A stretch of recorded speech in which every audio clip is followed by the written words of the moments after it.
Short film பண்ணுறப்போ மனிஷ்காந்த் வந்து Chromepet bus ஸ்டாண்டில் அவர் வந்து ஒரு ஷர்ட்டை வச்சுக்கிட்டு காஸ்டியூம் அவர் ஓன் காஸ்டியூம் எடுத்து வந்து பஸ்ஸில் வந்து இறங்கி நிற்கிறார். நான் பைக்கில் கூப்பிட்டு போய் அன்னைக்கு ஷூட் பண்ணுறேன்.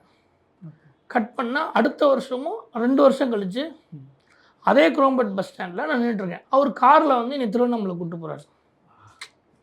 ஓகேவா? எனக்கு அது தோணலை. அங்கே நிற்கிறப்போ எனக்கு அது தோணுச்சு. அந்த இடத்துல நான் நிற்கிறப்போ அது அது ஏதோ யதார்த்தமாக நடந்தது. நம்ம வீடு தாம்பரம் பக்கத்தில் சாண்டோரத்தில் இருக்குது. என்னன்னு தெரியல, நான் சாண்டோரம் பஸ் ஸ்டாண்டில் கூட வந்து நின்றுருக்கலாம், தாம்பரம் பஸ் ஸ்டாண்டில் கூட வந்துருக்கலாம். அப்படி இந்த இது ஞாபகம் வரணுங்கிறதுக்காகவும் எனக்காக கூட அது நடந்திருக்கலாம். Okay okay. அப்போ நான் ப்ரூஸ்லி ஃப்ளாப்பில் இருந்தேன்.